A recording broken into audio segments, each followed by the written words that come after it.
마태복음 21장 23절 말씀입니다.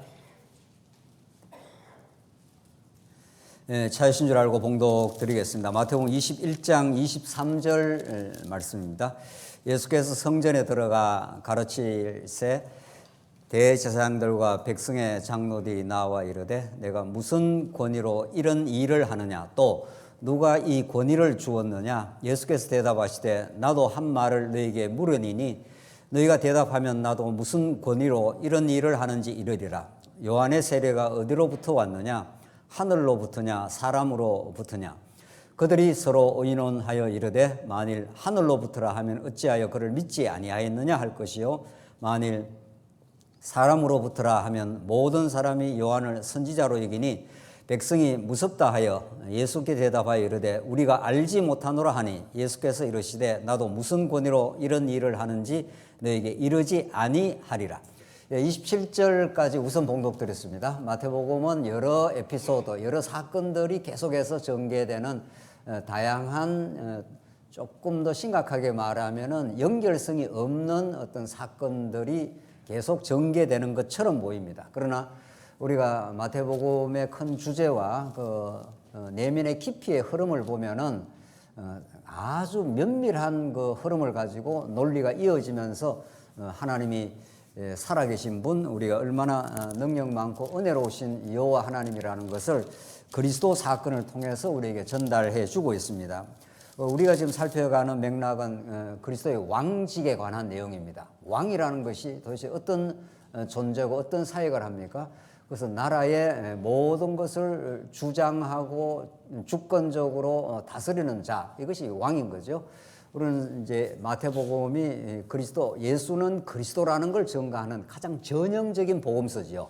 이제 물론 마가, 누가, 요한도 다 예수는 그리스도임을 증명하는 거지만 이제 마태복음은 구약과 직결되어 있는 구약의 말씀, 가장 근접적으로 연결된 말씀으로서 구약에는 하나님 여호와 되심을 이제 왕을 통해서, 선지자를 통해서, 제사장을 통해서 여호와 되심을 이제 증거해 주지 않습니까? 그 모세 같은 선지자, 아론 같은 제사장, 다윗 같은 왕, 이런 자들을 이제 동원해서 이제 그런 언약의 중보자들을 동원해서 하나님이 어떠신 분인가를 이제 계시하셨는데, 그건 구약의 그 모형이니까 지금 우리가 이건 뭐 누차 또 성경 어디를 보더라도 강조하는 부분이죠.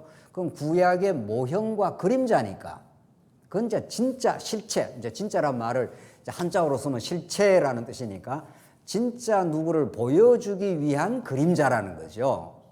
그렇게 이것을 딱 정리를 안 하면은 진짜 구약과 신약의 관계가 너무 어려운 거죠. 구약 읽을 때 따로 설명하고 신약 읽을 때 따로 설명하고 이래야 되는 거죠. 우리는 구약과 신약의 그 관계성, 구약과 신약이 하나의 통일된 진리라는 건데, 그래서 구약에는 선지자, 왕, 제사장을 통해서 하나님이 어떠신 분인가를 우리에게 여호와 되심을 가르쳐 줬다면은 이제 신약에 와서는 구약에는 다양한 방법, 여러 모양과 여러 부분을 통해서 말씀하시는 하나님이 이 모든 날 마지막에 아들로 말씀하시다. 히브리서에 그렇게 말씀하는 대로 여러 부분과 여러 모양으로 이렇게 가르쳐 주다가 예수님에게 와서는 그것이 전체가 통합이 되는 거죠. 전체가 아들 예수를 통해서 이루어지는 거죠. 그렇게 딱 정리가 되기 때문에 우리가 성경이 알고 나면 쉽다는 겁니다. 그 성경은 이 원리를 모르면 성경처럼 난삽해 보이고 그 어떤 통일성이 없는 그런 그 책이 될 수가 있는 거죠. 자, 우리는 지금 마태복음에서 이제 왕직, 우리 선지직에 대해서 했고, 이제 산상수훈 같은 게 선지직의 대표적인 그 내용이죠. 천국은 이렇게 내가 이루어 줄 거야 하면서 산상수훈의 말씀을 쭉 이제 증거해서 왔다면은 이제 중간쯤 와서 우리가 마태복음에서 이제 그리스도의 왕권, 왕직에 대해 설명인데, 우리 지난 시간 이제 기억하십니까? 한 주 지나면 다 잊어버리십니까? 이제 머리에는 잃어버려도 상관없어요. 저도 강의 이제 설교하는 사람도 뭐 다시 이렇게 본문을 봐야 알죠. 이제 머리에서는 잊어버려도 머리에서는 듣고 이제 깨닫고 그것이 마음의 느낌으로 와닿고 그게 믿음으로 이제 몸에 저장이 되면 됩니다. 하나님 살아계셔. 어떤 경우에도 하나님 우리와 함께 하셔. 임마누엘 하시는 분이야.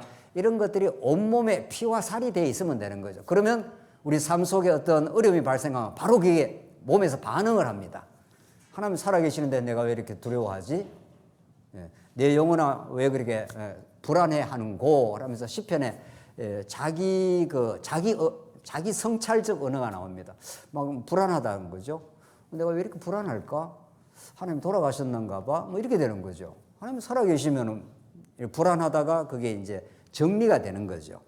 여러분과 저에게 이렇게 몸에 저장된 몸에 피와 살이 되어서 저장된 진리가 우리 삶의 이제 위기의 순간에 어려움의 순간에 이렇게 탁 떠오르게 되어 있습니다. 우리 지난 시간 21장 내용은 이제 하나님 그 왕권인데 이제 하나님 나라의 그 모습들을 이제 예루살렘에 올라가면서 이제 다윗의 자손이여 호산나 찬송하리로다 해서 예수님이 낙이 타고 초라하게 올라가는 것 같지만 실제는 이분이 왕 중의 왕이다.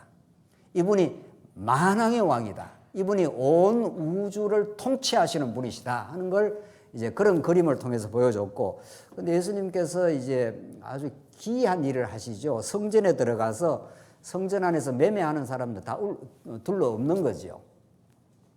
이러면서 이제 우리 지난 시간 마지막에 이제 무화과 나무를 저주하는 내용으로 이어지는데, 이런 내용들이 굉장히 깊이 있는 내용이죠.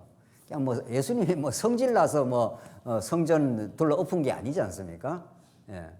얼핏 보면 뭐 그렇게 보여요. 예수님께서 막 화가 나가지고 막 이 성전에 매매하는 사람들, 이 내 집은 기도하는 집이라 너희는 강도의 소굴을 만드는도다 이렇게 화가 나서 한 게 아니라, 물론 화가 이제 진노하셨다는 하는 표현입니다만은 이제 건물 성전, 이 건물 성전을 아무리 지어놨어도 이제 헤롯이 그 46년 동안 지어놨지 않습니까?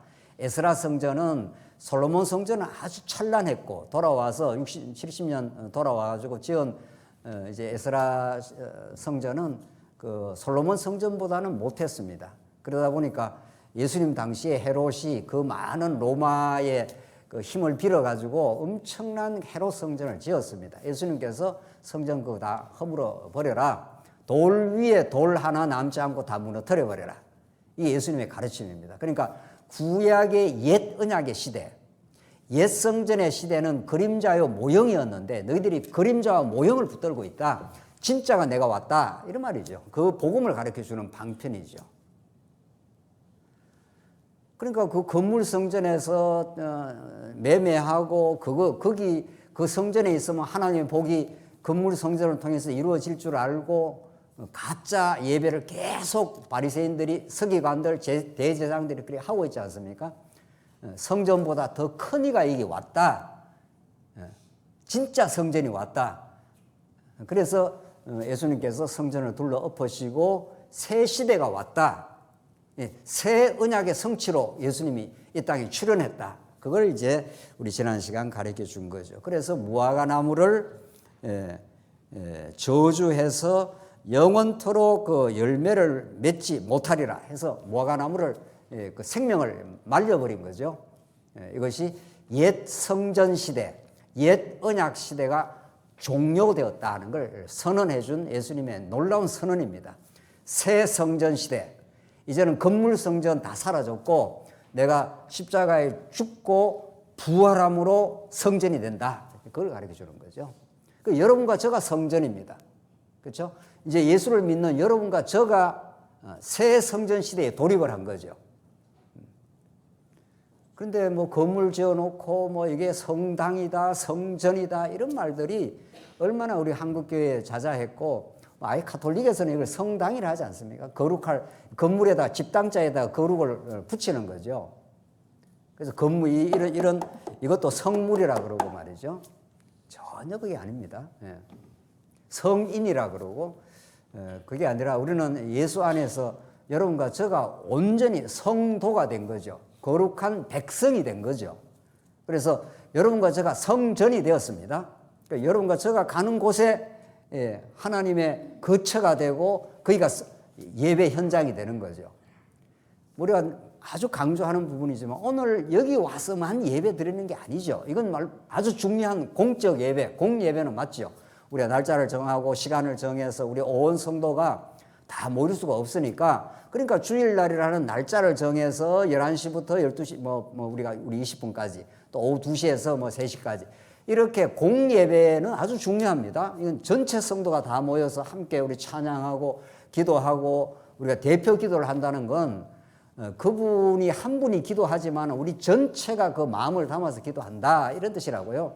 그러나 이 공예배도 중요하지만 공예배가 가장 중요하긴 하지만은 이게 삶의 예배가 있지 않습니까?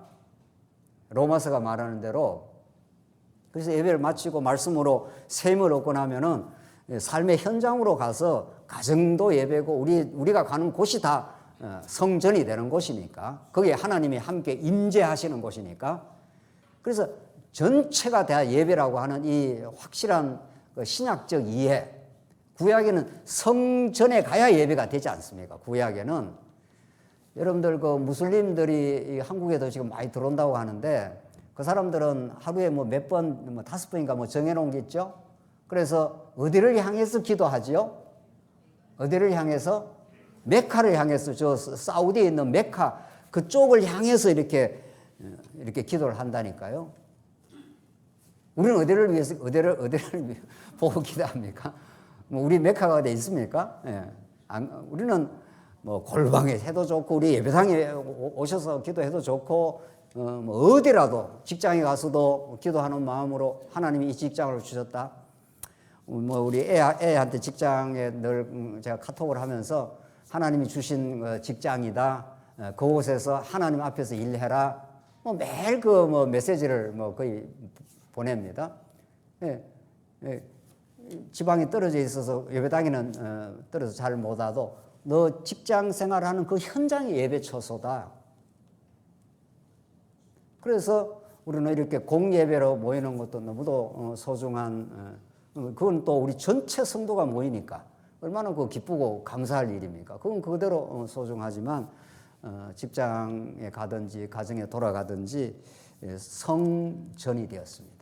하나님 나라가 되었습니다. 하나님 나라는 성전의 방식으로 드러나니까 오늘 23절 예수께서 성전에 들어가 가르칠 때 아무데나 가르치지 않습니다. 예수님이 옛 성전에 들어가서 이제 새 성전으로 내가 왔다는 걸 지금 가르치는 거예요. 옛 성전 시대는 끝나고 이제 건물 성전 시대가 끝나고 신령한 성전 우리가 이미 성전됨 예수의 부활의 새 생명을 얻고 우리도 부활의 새 생명으로 사는 것 이런 거죠. 그래서 가르칠 때 대제사장들과 백성의 장로들이 나와 이르되 내가 무슨 권위로 이 일을 하느냐 또 누가 이 권위를 주었느냐 이거는 대제사장들의 입을 통해서 예수가 어떤 분이라는 걸 간접 화법으로 우리한테 잘 보여주는 겁니다. 이건 굉장히 중요한 질문이에요. 예수님이 선언하니까 무화과 나무가 적석에서 말라버렸지 않습니까? 성전을 둘러 엎지 않습니까? 이게 도대체 보통 사람이 할 수 있는 일이 아닌 거죠. 일반 사람이 이런 일을 할 수가 없죠. 저주하니까 그냥 적석에서 마른다는 건 이거는 특별한 어떤 그 힘을 지금 갖고 온 거죠.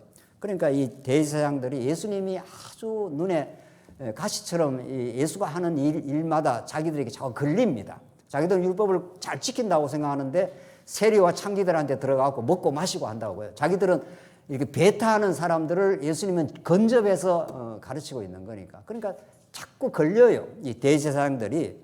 그러니까 무슨 권위로 이 일을 하느냐? 누가 이 권위를 주었느냐? 굉장히 중요한 질문이죠. 예수님이 어떤 권위로 이 일을 하고 있느냐는 거죠. 권위라는 건 너무도 중요한 개념이에요. 권위주의가 잘못된 거죠. 권위주의라는 건 권위가 없는 사람이 그 자리에서 권위를 발동시키는 걸 권위주의라고 하고 권위가 있는 사람이 그 권위 있게 그 권위를 발휘하면 온 공동체가 하나가 됩니다. 오늘 여러분과 저에게 이 교회의 권위는 어디에 있습니까? 목사에게 있습니까? 어느 장로님에게 있습니까? 그렇지 않습니다. 오직 절대적인 하나님의 절대 권위를 갖고 계시는 하나님만 권위를 갖고 계시고 하나님이 자기를 계시한 성경만 권위가 있는 거죠. 그러니까 성경이 권위 있게 성경대로 전거되면 온 성도가 거기에 하나가 되죠. 왜 우리가 어떤 사람이 좀 이런저런 설왕설래 하다가 어떤 그 전문적인 지식을 갖고 있거나 그 분야에 권위가 있는 사람, 뭐 과학 좀 토론이 일어나다 싶다. 과학 토론에서 이 이론이 맞다, 저 이론이 맞다, 뭐 이렇게 할 때 아인슈타인이 그 자리에 딱 오면 어떻게 되는 거죠? 쫙 평정이 되죠. 그렇겠죠. 왜냐하면 아인슈타인이라는 사람은 과학의 최고의 어떤 권위를 갖고 있는 사람이 딱 말을 하면은 뭐 딴 사람들이 이론의 여지가 없죠. 권위는 그렇게 중요합니다. 권위 없는 집단이 없죠. 예. 이 나라가 이렇게 혼란스러운 거는 대통령의 권위가 뭐 없거나 무슨 사법부의 권위가 없거나 이러면은 자꾸 혼란스럽게 되죠. 하나님의 말씀이 그런 겁니다. 오늘 예수 그리스도의 무슨 권위로 네가 지금 이렇게 하고 있느냐 하는 거죠. 예수님이 이제 하시는 말씀이 나도 한번 질문을 하겠는데 너희들이 이 말에 대답을 하면은 내가 답을 해주겠다. 세례 요한의 세례가 어디서부터 왔느냐? 세례 요한이 그 물에서 이렇게 세례를 주고 요단강에서 하는데 어디부터 왔느냐? 하늘로부터냐 사람으로부터냐 하니까 예수님이 역질문을 한 거죠. 예수님은 정말 하늘의 지혜를 가지고 그 사람들의 그 심보를 다 아시는 거죠. 예수님을 자꾸 이렇게 코너로 몰아놓고 딜레마 상황으로 몰아넣어가고 여기에 걸리든지 저기에 걸리든지 예수님은 유유하게 인간들의 그 그릇된 질문을 이제 빠져나가죠. 예수님께서 너 대답해봐. 그러니까 만약에 세례 요한이 사람으로부터 왔다 하면은 사람으로부터 온 그 권위가 그렇게 수많은 사람들이 운집해서 그 세례를 받느냐? 너희들이 잘못됐다 그럴 거고 만약에 세례 요한의 세례가 하늘로부터 왔습니다. 이렇게 하면은 너희들은 그럼 왜 세례 요한의 세례를 받고 세례 요한을 안 따르냐? 이렇게 이제 이래 해도 걸리고 저래 해도 걸리는 거꾸로 질문을 이제 던진 거죠. 이제 예수님이 그 말입니다. 27절 예수께서 대답하여 이르시되 우리가 알지 못 예수께 대답하여 이르되 우리가 알지 못하노라 하니 예수께서 이르시되 나도 무슨 권위로 이런 일을 하는지 너희에게 이르지 어떻게 해요? 아니하리라. 예수님 참 약 올리는 것도 아니고 말이죠. 뭐 약 올리는 게 아니라 너희들은 알려줘도 안 믿어. 너희들은 멸망으로 가는 자들이야. 내가 하늘로부터 왔다 한들 너희들 듣겠냐. 내가 얼마나 많이 신적 권위를 가지고 안전방위를 일으키고 문둥병자를 즉석에서 고치고 무화과나무를 그냥 저주하니까 바로 말라버리고 이거는 신의 이름으로 신의 권위를 가지고 오지 않으면 안 되는 내가 메시아로 왔다. 내가 하나님 나라 이 땅에 이루려고 왔다. 뭐 이렇게 지금 예수님이 하시는 말씀이죠.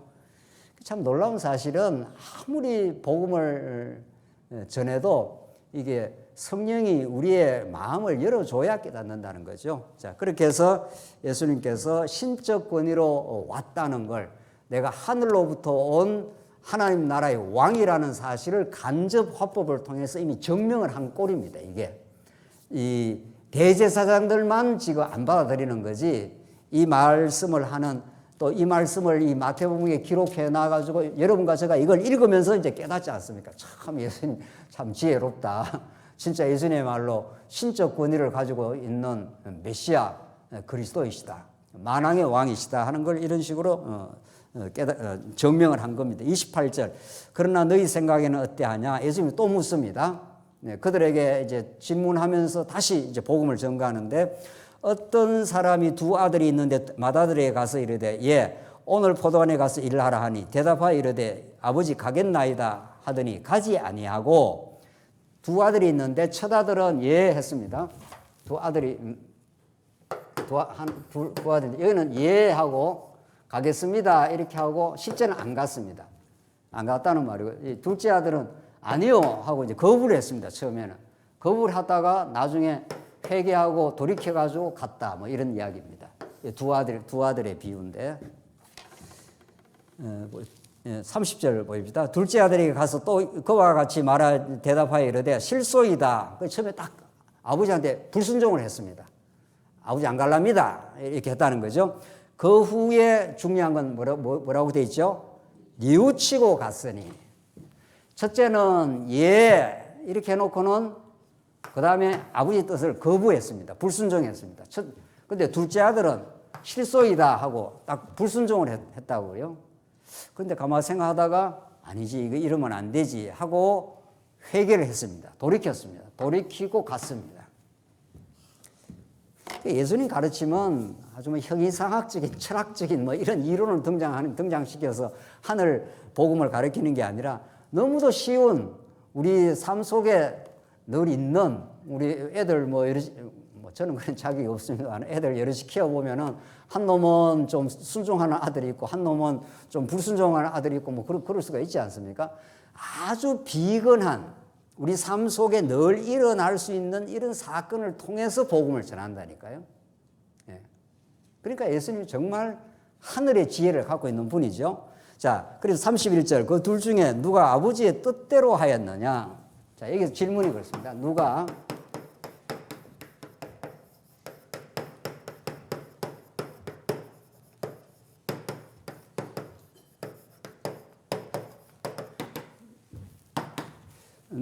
이제 둘 중에 누가 아버지의 뜻대로 우리가 아버지 뜻대로 산다, 아버지 뜻대로 우리가 하려고 뭘 한다 하는 그 본질과 내용이 뭐냐 이거죠. 여기에 깊은 뜻을 갖고 있습니다. 우리는 자꾸 아버지의 뜻대로 뭘 한다고 그러면은 자꾸 교회 와서 봉사를 한다, 뭐 해외 가서 복음을 전한다. 이제 물론 그거 다 아버지의 선한 뜻일 수 있습니다.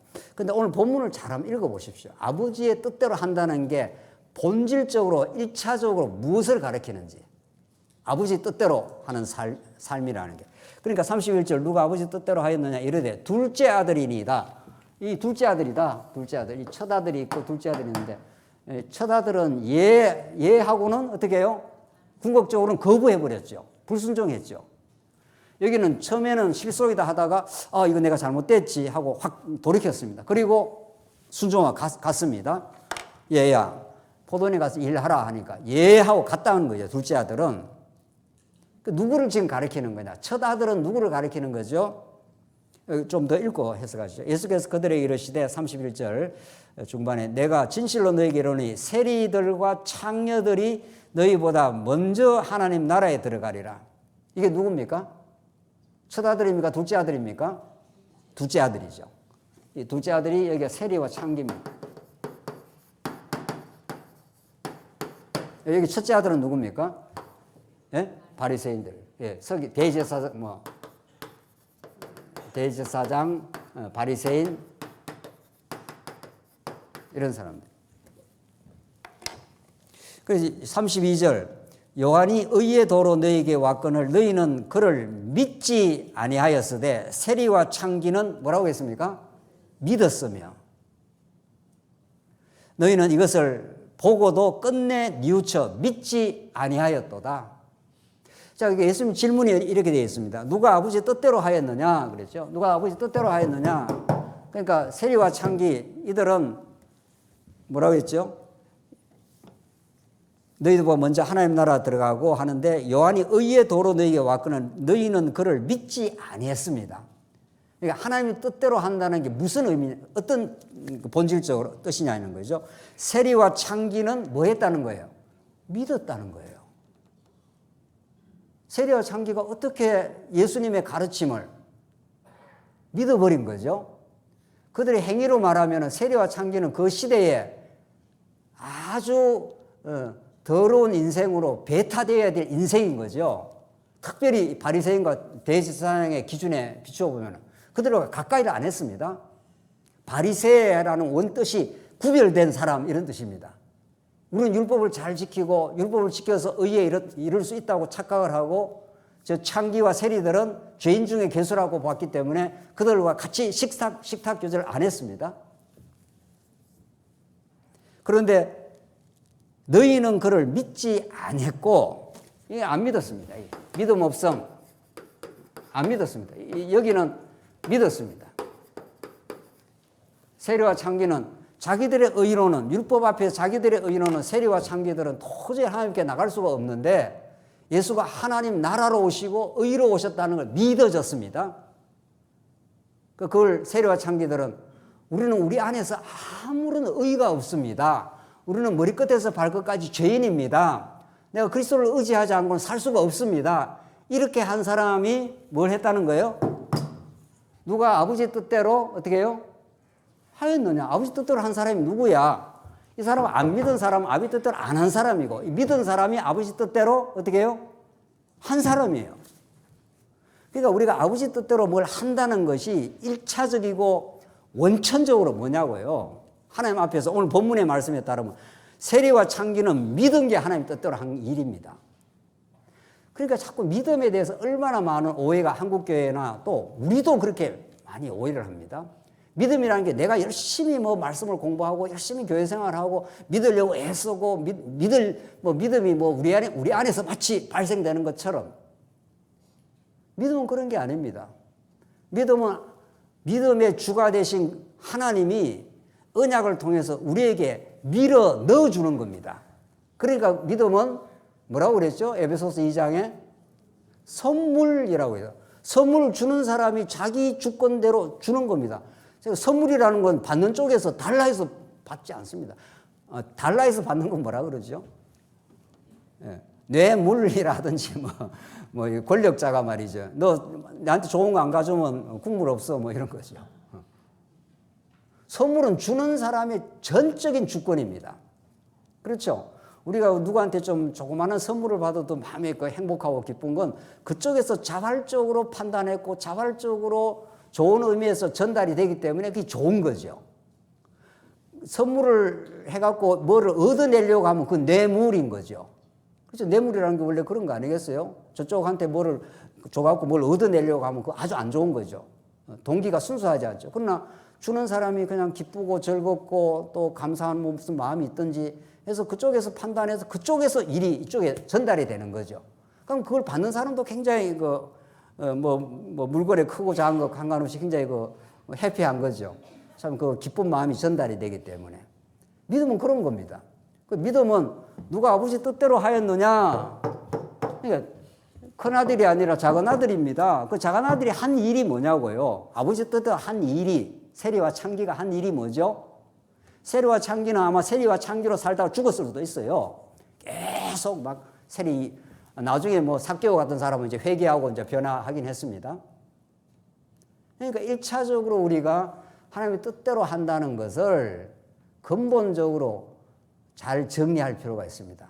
어떻게 해야 하나님의 일을 하오리까 이렇게 물었지 않습니까? 유대인들이 예수님께 나와서 자꾸 그 사람들은 뭔 일을 해야 된다는 거예요. 드러난 일을. 그러니까 하나님과 그 아들 예수를 믿는 게 하나님의 일이야. 믿어. 믿으라는 것도 믿으라고 강조해서 믿으니까 하나님 믿음을 주셔. 그 믿음이라는 건 나를 부정하는 겁니다. 내가 나를 믿을 게 있으면 왜 우리가 다른 사람을 믿습니까? 그냥 내가 나를 믿고 살지요. 그걸 자신감이라고 그러지 않습니까? 자기의 능력이 있고 있는 사람은 남 의지 안 한다니까요. 인간적으로도. 믿음이라는 건 내가 믿음의 대상에게 모든 걸 의지하는 겁니다.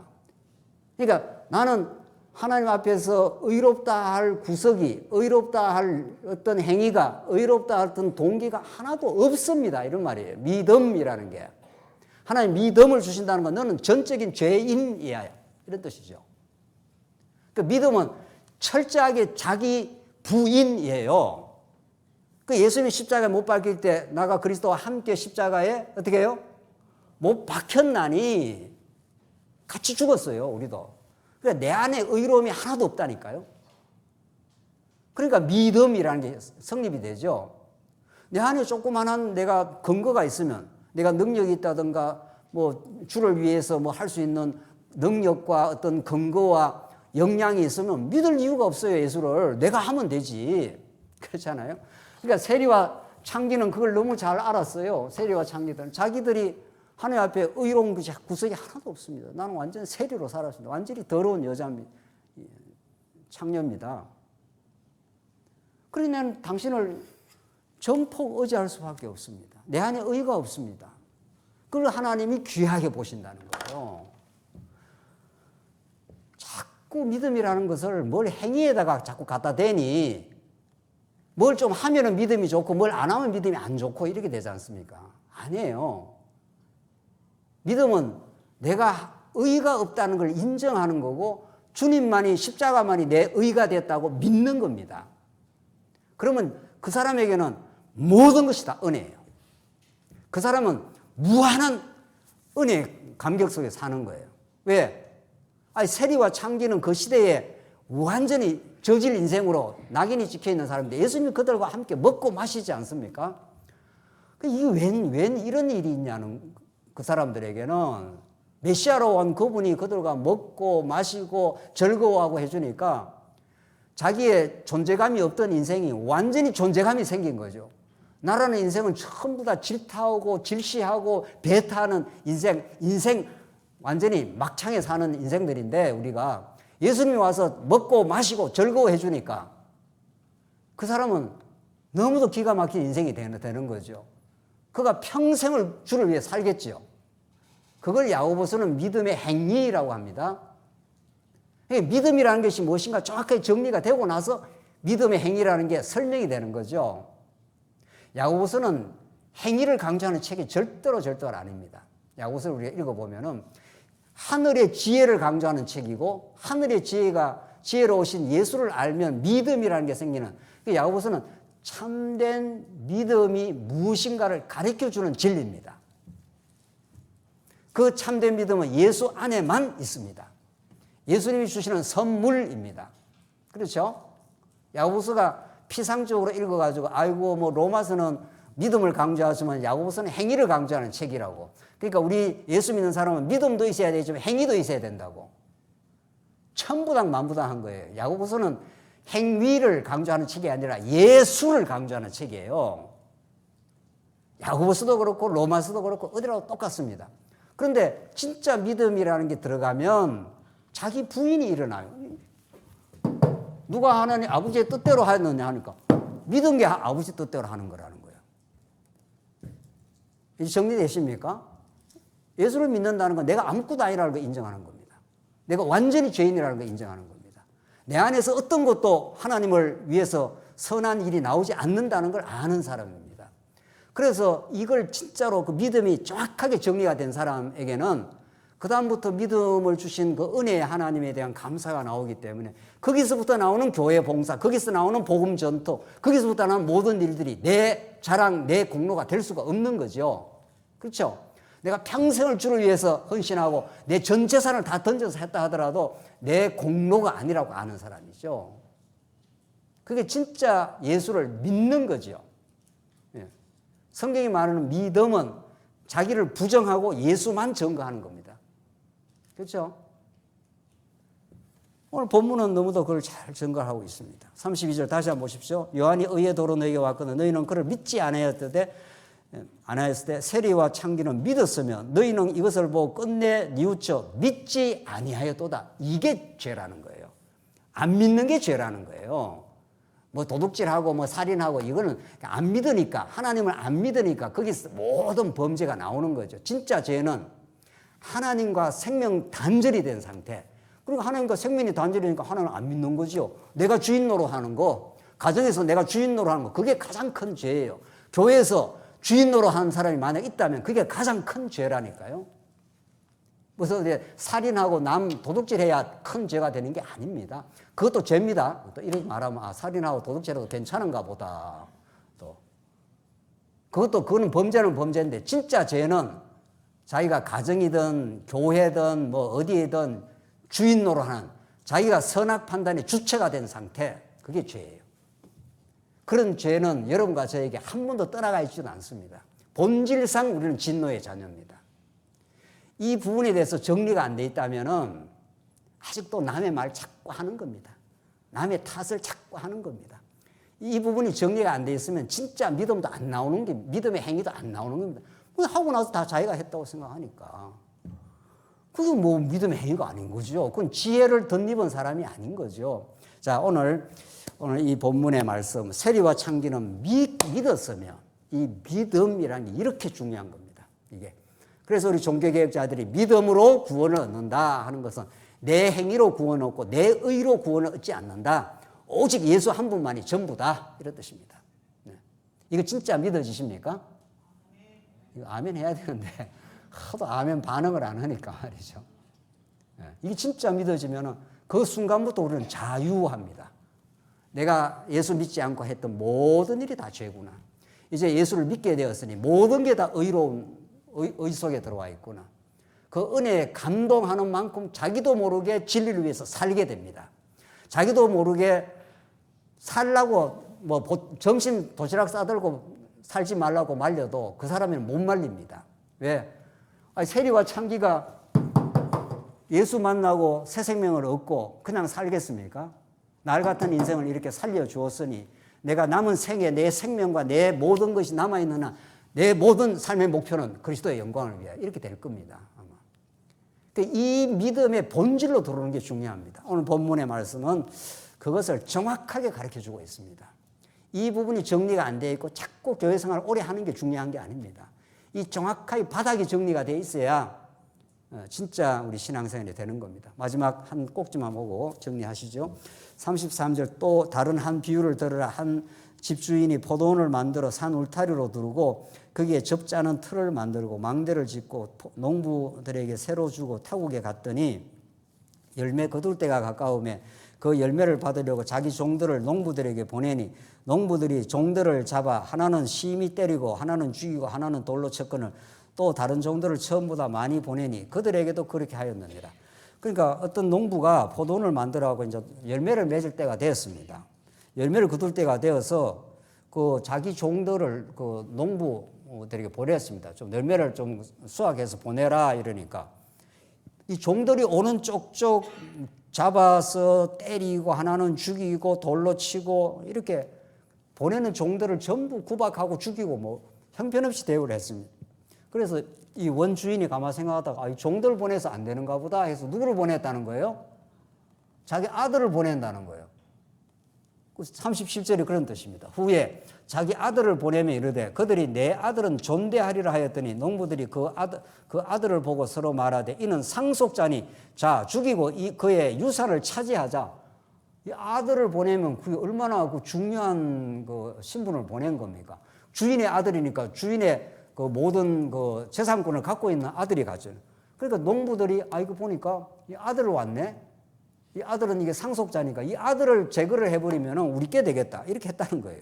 39절 이에 잡아 포도원 밖으로 내쫓아 죽였느니라. 그러면 포도원 주인이 올 때 그 농부들을 어떻게 하겠느냐. 그들이 말하되 이 악한 자들을 진멸하고 포도는 제때 열매를 바칠 만한 다른 농부들에게 새로 줄지니이다. 예수께서 이르시되 너희가 성경에 건축자들의 버린 돌이 모퉁이의 머릿돌이 되었나니 이것은 주로 말미암아 된 것이 우리 눈에 기이하도다 함을 읽어본 일이 없느냐. 그러므로 내가 너희에게 이르노니 하나님의 나라를 너희는 빼앗기고 그 나라에 열매 맺는 백성이 받으리라. 너희들은 빼앗겨. 그러니까 지금 종들 보낼 때마다 구박하고 죽이고 하다가 아들을 보냈는데 아들을 어떻게 해버렸다는 거예요? 죽여버렸다는 거죠. 그 아들이 누구죠? 예수 그리스도죠. 하나님의 아들 예수를 죽이고 자기들이 온 세상을 지배한다. 사단 권세가 이 대제사장의 바리새인들을 지금 움직이고 있는 사단 권세가 그렇게 이제 온 세상은 나의 거야 이렇게 했다는 거죠. 그러면 진짜 주인이 어떻게 하겠느냐 이런 거죠. 예. 그러면 그 악한 자들을 이제 사단 권세를 다 진멸해버리고 그 사단의 종로로 다는 바리새인과 서기관들은 천국 못 들어간다 이런 거죠. 그래서 성경에 건축자들이 버린 돌이 모퉁이의 머릿돌이 된다. 그러니까 너희들은 예수를 잡아 죽이고 버렸지만 그 죽여서 버린 돌이 된 거죠. 예수님 버린 돌이 됐습니다. 그러나 그 버린 돌이 뭐가 된다고요? 모퉁이에 뭐가 돼요? 머릿돌이 된다는 거예요. 이 건물이 이렇게 있으면 유대 사회에서 건물은 이 모퉁이가 그래 중요하다는 거예요. 이 모퉁이 돌이 건물에 이걸 빼버리면 건물이 다 무너지는 건물 양식이 그렇게 되어 있답니다. 그러니까 너희들이 이게 필요 없다고 버린 돌이 이 건물의 모퉁이 돌이 돼가지고 이 건물이 유지되고 이 건물이 세워지는 가장 중요한 근거가 되었다. 예수가 그렇게 됐다. 하나님 나라는 너희들은 하나님 나라의 왕으로 오신 예수를 죽여버릴 거야. 십자가에. 그러나 그분을 3일 만에 부활시키고 성천하여 하늘 보좌에 올라가서 하늘 천상에서 지금 통치하는 만왕의 왕으로 지금 다스려 가신다. 이런 거죠. 그래서 너희는 빼앗기고 그 나라의 열매 맺는 백성이 받으리라. 이들이 받게 된다. 전혀 자기들은 의가 없다고 착각하는 사람들. 세리와 창기는 예수님 당시의 죄인의 상징입니다. 실제 죄인이기도 하고 그렇죠? 그 시대에 가장 천대받고 하대받는 인생들이죠. 유대인의 기준에서 율법의 기준에 따르면 이런 거죠. 그러니까 우리도 율법의 기준에 따르면 다 세리와 창기 같은 인생들이죠. 율법의 기준에 따르면 누가 하나님 앞에서 우리가 의롭다 이렇게 나설 사람이 있습니까? 의인은 없나니 어떻게 해요? 하나도 없도다. 그의 목구멍은 열린 무덤이라 인생의 그 죄악상은 이루 말할 수가 없는 거 아니에요. 그런데 하나님께서 그들을 하나님께서 어떻게 해야 하나님의 뜻대로 하였느냐 하니까 뜻대로 하는 거는 그들에게 믿음을 줘서 우리가 예수를 믿습니다 이렇게 했다는 거예요. 예수를 통해서 우리가 의롭게 됩니다. 천국이 우리의 것입니다. 이렇게 믿음을 주셨다는 거예요. 은혜의 선물로. 그래서 버린 돌이 모퉁이 돌이 되어서 진짜 하나님이 거하시는 성전으로 세워가도록 하시겠다. 지금 그 말이죠. 지금 앞에서부터 20장, 21장 계속 그 연속선상에서 하나님 나라는 하나님의 선물로 주어지는 건데 예수가 죽고 부활해서 성전으로 하나님 나라가 이루어져 그 성전에 연결된 사람들을 우리는 하나님의 백성이라고 말한다고요. 그러니까 우리 의의가 없어요. 여기에 그냥 붙으면 돼요. 이 옆에 있는 모든 것들은 이 모퉁이 돌에 붙어 나가면은 이게 하나님의 거처가 돼요.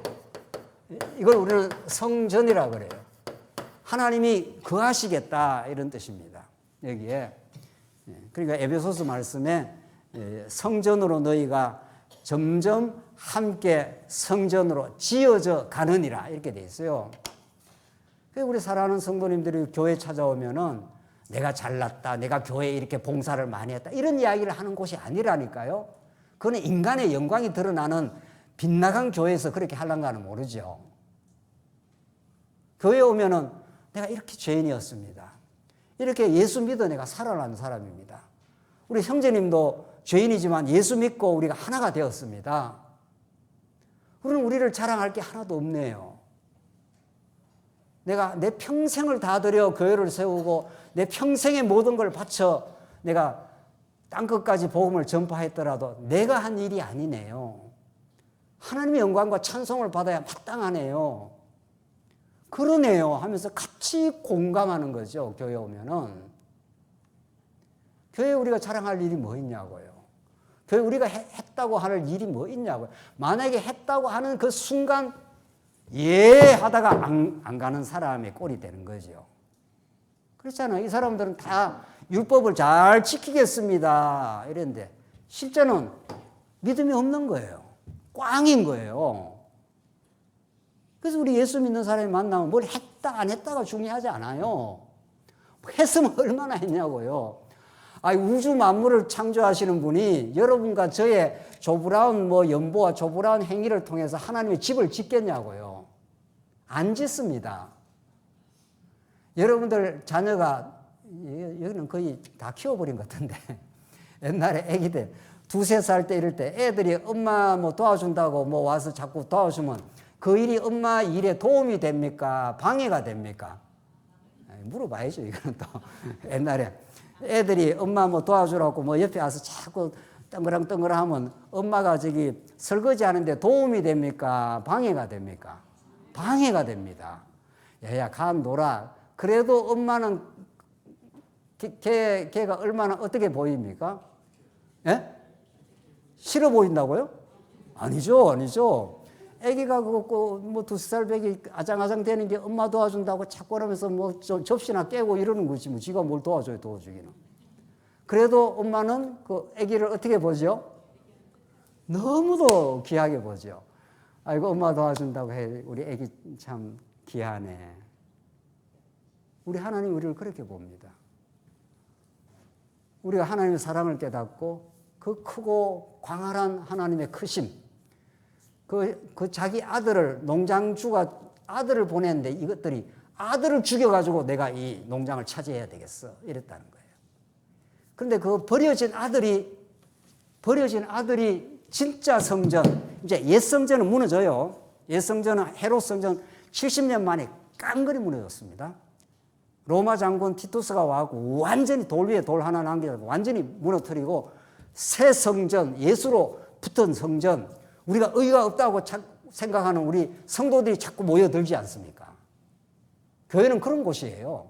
여기서 공로 싸움을 하거나 내가 이렇게 했는데 안 했는데 이런 말 자체가 원칙적으로 안 맞는 말이에요. 교회 안에서는 많이 한 사람일수록 더 많이 부족을 느끼는 곳이 교회예요. 내가 부모를 위해서 뭔가를 좀 한다고 하는 사람이 부모 사랑에 비하면 내가 백반무지 일, 천만무지 일도 못했지. 이렇게 하고 늘 마음에 감사, 늘 마음에 설레임, 하나님 앞에 그 찬송, 부모로 말하면 부모에 대한 감사가 넘침, 이런 설레는 마음, 감사하는 마음, 그걸 하나님이 보고 잘했다 이렇게 해주는 거예요. 너 참 귀한 아들이야 이렇게 하는 것이. 우리가 교회 5개 세웠습니다. 내가 살아오는 동안. 야, 네가 했어? 그런다고요. 정말 본질이 뭔지, 우리 교회 신앙, 복음적 신앙생활이 뭔지는 오늘 이 말씀처럼 정확하게 가르치는 말씀이 없어요. 그래서 44절, 이 돌 위에 떨어지는 자는 깨지겠고 이 돌이 사람 위에 떨어지면 그를 가루로 만들어 흩으리라. 완전 인간이 뭘 했다고 하는 건 완전히 가루로 만들어 버리겠다. 대제사장들과 바리새인들이 예수의 비유를 듣고 자기들을 가리켜 말씀하신 줄 알고 잡고자 하나 무리를 무서워하니 이는 그들이 예수를 선지자로 알미라. 선지자 정도가 아니라 진짜 영생의 주, 만왕의 왕, 이분을 이들은 몰라본 거죠. 사랑하는 성도님들, 오늘 마태복음 말씀은 하나님이 어떠신 분인지, 믿음이라는 게 얼마나 영광스러운 놀라운 선물인지, 우리에게서 어떤 하나님을 기뻐하게 할 수 있는 일이 우리의 옛자에서는, 육체의 속에서는 나올 수 없다는 사실, 우리 안에 조금이라도 하나님을 영광을 위하고 우리 교회를 위하고 하는 일이 나온다면 그건 너무도 감사할 일, 너무도 하나님께 영광을 돌릴 일. 그래서 우리 온 성도가 주를 찬양하고 자기를 부인하고 감격 속에 살게 되는 일, 이게 언약을 참으로 믿게 되는, 언약 성취의 그 살아계신 하나님이 우리와 함께 하신다는 복음적인 확실한 증거입니다. 이 믿음 안에서 참된 복되고 복된 우리 믿음 생활을 잘 경주하시기 바랍니다. 기도하십시다. 하나님 아버지, 은혜를 감사합니다. 오늘 복음의 말씀을 들었습니다. 들을 때마다 우리가 얼마나 하나님 앞에 아무것도 아닌 먼지 같은 인생임을 기억하게 하시고, 우리를 너무도 아들로 삼아주신 그 크고 놀라운 은혜를 기억하며 늘 주를 위해 남은 삶을 경주하며 그렇게 주님만을 사랑하며 우리 지체들을 진심으로 사랑하는 우리 성도의 삶 있게 하시옵소서. 예수님 이름으로 기도하옵나이다. 아멘.